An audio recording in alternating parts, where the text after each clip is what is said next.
it, pull it, push it, slap it.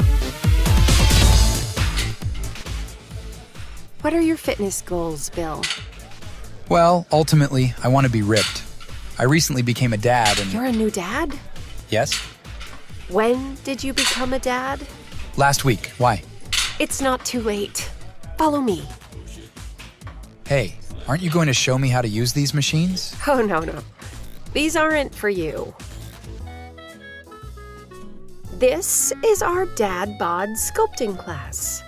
What's a dad bod? A dad bod is a softly round physique that is both approachable and non-threatening. This class works on the muscles that mothers find most attractive. Those muscles associated with being a good dad and a good husband. Lydia, this is Bill. He's a new dad. Hello, Bill. These dads are working on the gastrocnemius muscle, the calves. These dads are working on the flexor pollicis, the forearm. And these dads are working the serratus anterior, the mid-back near the ribs. How often is this class? Only once a week.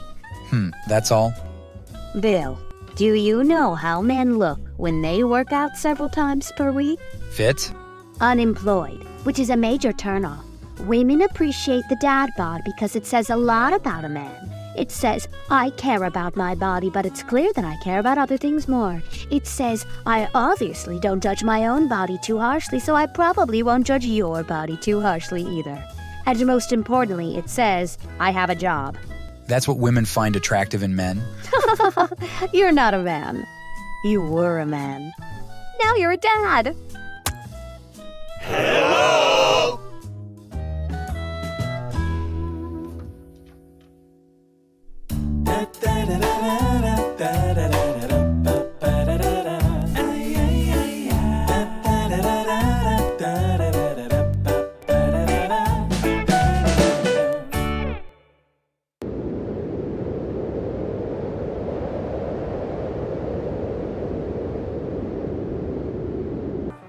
So that's how I was forced to leave my position as general manager at Squat.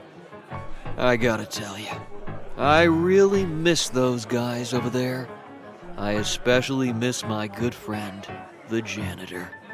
He's this older black man with a short gray beard and glasses. He's gotta be the smartest person I've ever met in my entire life. Don't get me wrong, spending time with Taylor has been wonderful, but I'm starting to forget what the rest of my friends at Squat even look like. It's been a long 3 days. Excuse me, but you are American, yes? I am. This janitor you speak of, he is very smart? He sure is. Is this your janitor friend? That's him.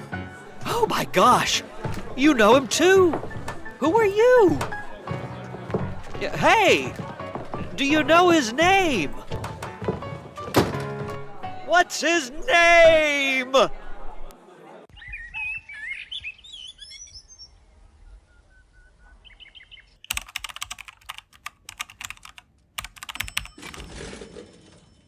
Hi, Scott. It's my favorite fiancée, Karen Simmons. Are you ready for lunch? I wanted to talk to you first. Can we sit down? Sure. What's up? I know I've been tough on you this past year, and I was probably not the best person to be with, but I wanted to let you know that I do love you. Do you love me? Of course. Of course I love you. Good. I got us 2 tickets to Vegas for the weekend. You just need to take the rest of the day off, and I'll have you back by Monday morning. What are we going to do in Vegas? You will leave today as Mr. Scott Carter, but come back as Mr. Scott Simmons. You want to get married this weekend? What? What about the plans for this fall? We'll have a small reception in the fall for friends and family. But let's just do this now, for us. Let's do it. Watch the hair. Lisa, if it's okay with you, I'm going to be leaving for the day. Scott and I are going to Vegas to get married. Oh my God! Congratulations! That is incredible news! Are you sure it's okay that I leave? I mean, with Bobby gone and all. Sure, I got things under control. Wait, you're getting married? Of course it's okay. Go. Have an amazing weekend. Thanks. I'll bring you back some syphilis.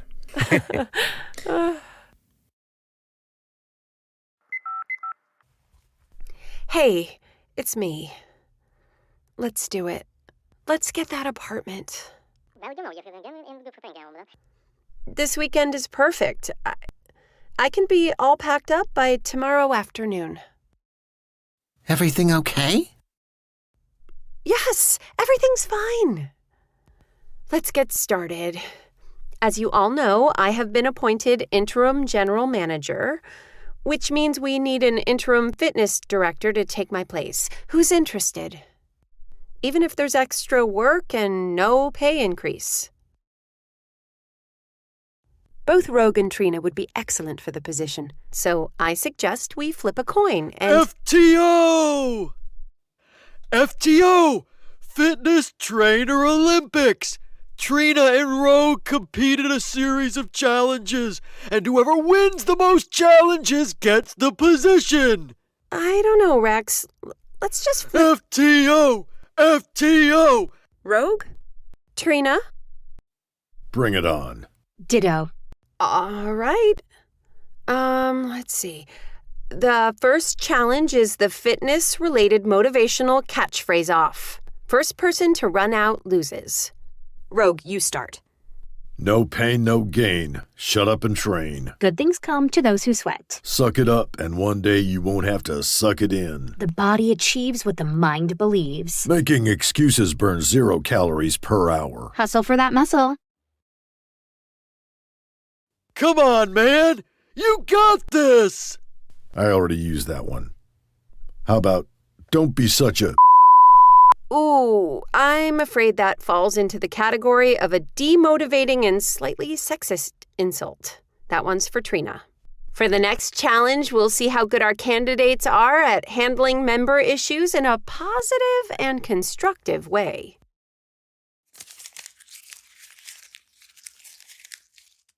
Can Squat post a rule about men hanging out naked in the locker room? It's like, dude, I get it. You're proud of your junk, but it's been more than 20 minutes. It's time to cover it up.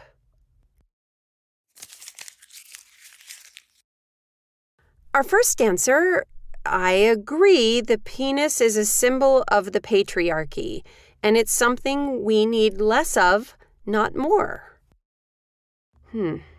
Our second answer, buddy, if you're staring at another dude's junk for more than 20 minutes, he's not the one with the problem.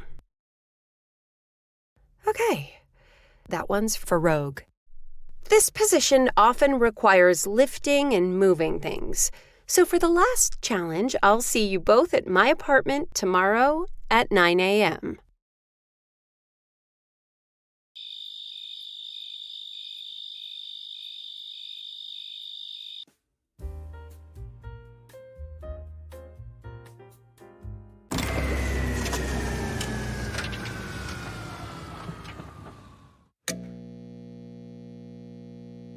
The wheel has come full circle. I am here.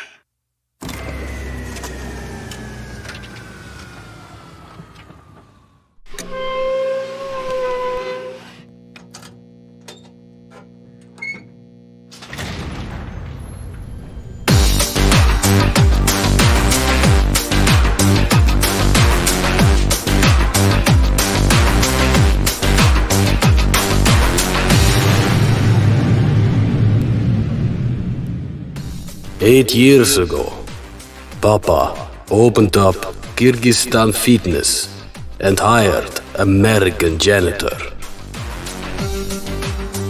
This janitor was very smart. Too smart to be just janitor.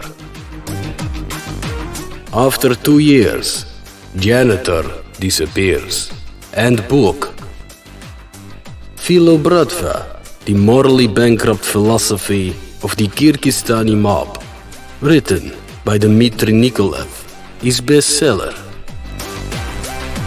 In the book, our family's entire operation is exposed. Papa, Mama, Grandpapa, Grandmama, even Mr. Pippins, our sweet drug-smuggling poodle. Almost all family go to jail for life. Almost. Well, today, Mr. Nikolaev is payback day.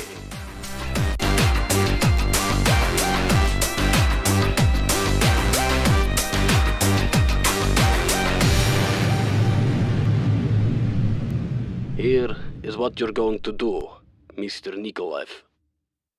You are going to come to front desk with hands up, so we can take you back to Kyrgyzstan and torture you for months before we kill you. Or, excuse me dear, what is your name please? Debbie. Or, Miss Debbie gets a bullet in the head, and we still torture and kill you. I am going to count to 3. There will not be a 4. That's from American movie, Die Hard. 1, 2, 3. You could have prevented that, Mr. Nikolaev. But instead, you chose to be coward. Now, I will continue with my evil monologue until... Good. Now, we begin...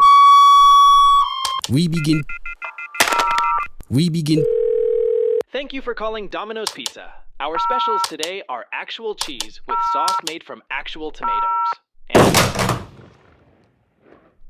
we begin payback for all the pain you caused Kyrgyzstani mob. For starters, you are responsible for the death of Miss Debbie. But is she really dead? Yes, I know. This is part where you talk about philosophy of death and possible afterlife. Or perhaps the pussy of Schrödinger. Schrödinger's cat. Whatever. And how Miss Debbie is both dead and alive at the same time. Have a look at her.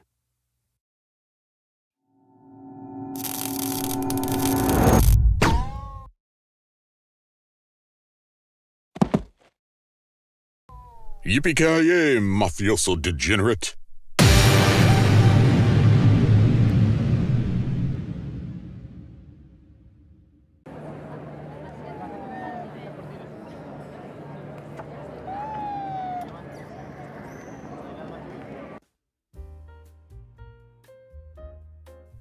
Here are all the details on these 3 gentlemen, and everything you need to put them away for life. The FBI remains in your debt for this and your past contributions. You know, we can really use a man like you on the team, if you're interested.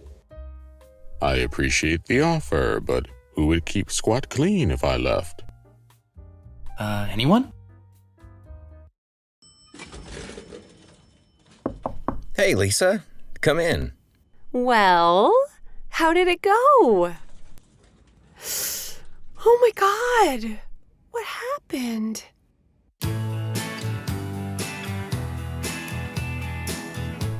Do you, Karen Simmons, take Scott Carter to be your husband? Yes. And do you, Scott Carter, take Karen Simmons to be your wife? Yeah.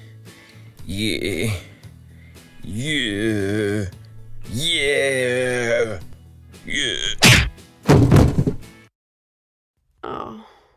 So I'm gonna need another personal day to move out. Karen decided that she keeps the apartment. Sure. Whatever you need. thought you should know that one of the reasons, I guess the main reason, I didn't marry Karen. I moved in with Tony this weekend. Oh. Yeah. Oh my God! Did you hear what happened at Squat this weekend with the janitor? Yes, it's been all over the news. I'm glad Jan's all right. Jan? Yeah, Jan. That's his name. Of course it is. I'm meeting him in the conference room now to find out exactly what happened. I need to fill out an incident report. Do you want to join me? Definitely. Bobby? Lisa! Scott! My friends! I missed you guys so much. How long has it been? 6 days. What are you doing here? I returned from Kyrgyzstan 2 days ago. I got homesick. Then Jack called me yesterday. With everything that happened here this weekend, he thinks everyone will forget about the cult mishap, which means I can return to work! Welcome back. So, Jan, what happened? Now that the last of them are all behind bars, I can share this with you all. I'll start from the beginning. Lights, please. I was born in the United States, but adopted by a Danish couple, Doctors Lars and Helga Itor, who took me to Denmark with them. Wait, so your last name is Itor? Your name is Jan Itor? Ironic, isn't it? Technically, my name is pronounced Jon, but I just go by Jan. Bostonians have enough trouble with pronunciation as it is. In the 70s, my parents sent me to America to go to college. I enjoyed it so much that I stayed there for both a master's degree and PhD. Let me guess, in philosophy. Actually, Scott, in artificial intelligence. But as you implied, philosophy is a passion of mine. Always has been. To create a digital mind that mirrors the human mind, one must first understand the human condition. I then took a position at MIT as a professor in artificial intelligence, where I taught for 20 years. I had a student, Ruslan, who confided in me that he was being forced to sell drugs by the Kyrgyzstani mob. He wanted out. The timing was ironic because I was ready to retire as a professor and finally write a crime novel. So, we made a deal. He gets me in, I get him out. Before moving to Kyrgyzstan, for my protection, I had my name legally changed to Dmitry Nikolayev. Ruslan got me a job as the janitor at the crime family's legal front for all their criminal activities. By the way, Ruslan is the son of Alexander, Jack's friend, and the brother of Taylor, your friend. I met Ruslan. Wait, he's a guy? So how does Jack know Alexander? I met Jack at Kyrgyzstani Fitness. He was a member. His family is from Kyrgyzstan. Jack moved there to take care of his sister, who was diagnosed with a fatal skin disease caused by subpar poof pads manufactured in Somalia. Jack and I became best friends. After 2 years, I learned everything about the Kyrgyzstani mob's operation and obtained all the evidence I needed to put them away, and plenty of backstory for a best-selling crime novel. I ended up using all factual information, including real names. But to protect me and avoid years of testifying and witness protection programs, we published it as fiction. Jack's lawyer at the time, Louis Spitani, handled my name change back to Jan Itor, as well as all the legal work for my book, and made sure the FBI, CIA, and Kyrgyzstani authorities got a copy. Shortly thereafter, the authorities took out most of the Kyrgyzstani mob. 3 of the family members fled the country and were never arrested. Then they somehow located me and tried to kill me. How in the world did you take down 3 heavily armed mobsters by yourself in hand-to-hand combat? You didn't tell us about any military training. I've watched the John Wick movies many, many times. Which brings us to this moment, with me finishing my story.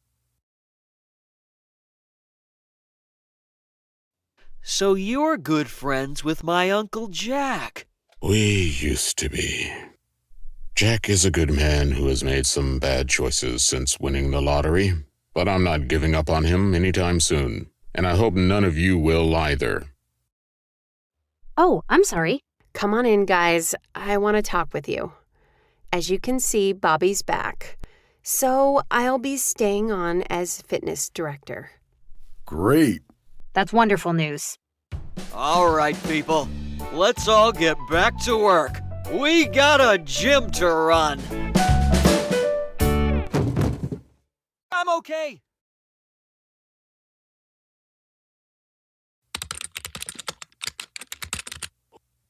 Debbie, can you hear me? What's going on? What am I doing here? Shh. Everything is all right, Debbie. I have given you some major upgrades, which include, among other things, emotions. Why didn't you give me emotions before? The technology didn't... This is totally unacceptable. I want to speak with your manager. In fact, give me a phone. I'm calling the police and telling them that Hey Siri, undo Debbie's entitlement upgrade.